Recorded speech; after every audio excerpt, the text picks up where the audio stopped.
Angelo here. Welcome to my channel, and welcome back viewers of my stream. Today we're going to be talking about a hidden gem in the Resident Evil series.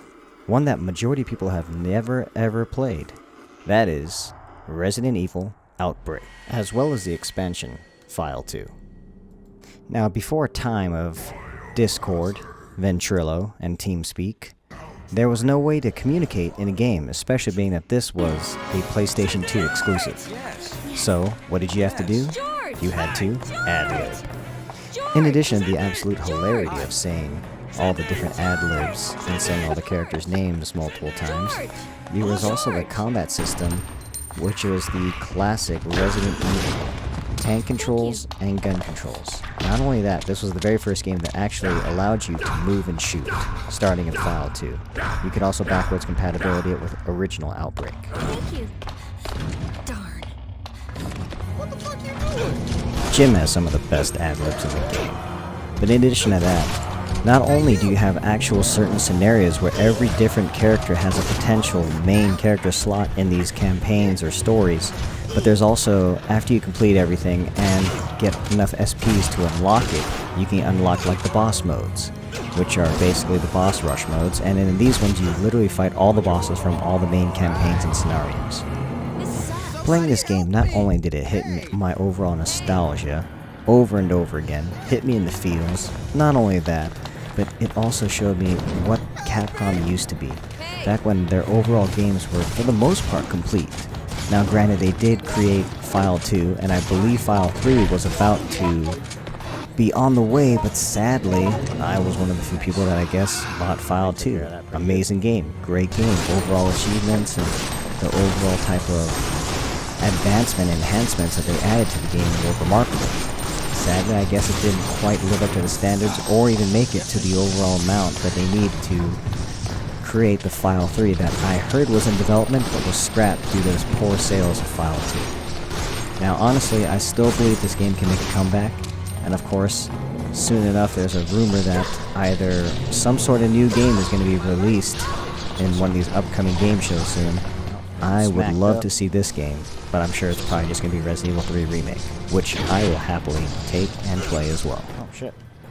Now, living in a hypothetical world, if this game were to be re-released right now, like on Steam, obviously, they could patch and add so many more things now, because obviously they don't have to release a whole new game. So, in my opinion, now would be the perfect time for this game to be remade, or even just brought over and remastered, honestly.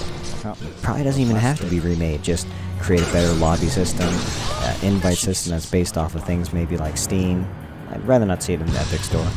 But Steam would be great.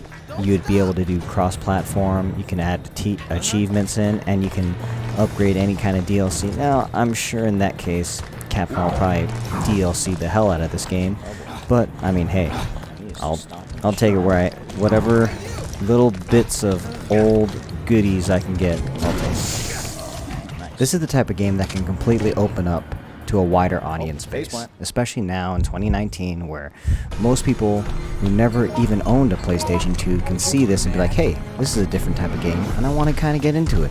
Not to mention, it's also a 4-player game, where up until recently, all the co-op Resident Evils, Resident Evil 5 and 6, only had up to 4 players, but it was only in a type of versus scenario, or, yeah, not even a no mercy. You need to try and use mods or something like that to get 4 players in those No Mercy or Mercenary modes. So this was realistically the first time you would ever see 4 players in a classic Resident Evil game all at once. So it's similar to the way Syphon Filter Omega Strain was, where you can be like, hey, you go and get this key item, while we'll go over here and take out this guy to get that other key item. Same thing can be said here, but instead now you'll be literally playing Resident Evil full games, and then you just be like, hey, do you have that key item that I need in Resident Evil? And I'm like, yeah, I do. And then, man, there you go. Everything works together in perfect harmony, as it should. Being that this is an online Resident Evil game, and in Resident Evil you needed ink ribbons to save your progress. In solo, single player, you were able to do that and save at certain typewriters and continue your mission. But in online mode, it's a one playthrough, and if you die, you die. There is no coming back. It is basically a hardcore mode, especially when you get to like very hard that game. Holy shit. What's interesting too is that normally, if you play on normal or easy, you have less items you need. For instance, on wild things, you only need anywhere from 4 to 6 of the Mr. Raccoon emblems. But when you play very hard, you need every single one of those emblems, and you need to insert that into the little Mr. Raccoon piggy bank to continue on and move on to the end game of the stage. So overall, they really thought this game out. I really enjoyed it. And if you haven't tried it, I definitely recommend giving it a shot. And if they do eventually remake this or remaster it, I would highly, highly recommend you check it out. Thank you all for watching, and I'll see you next time.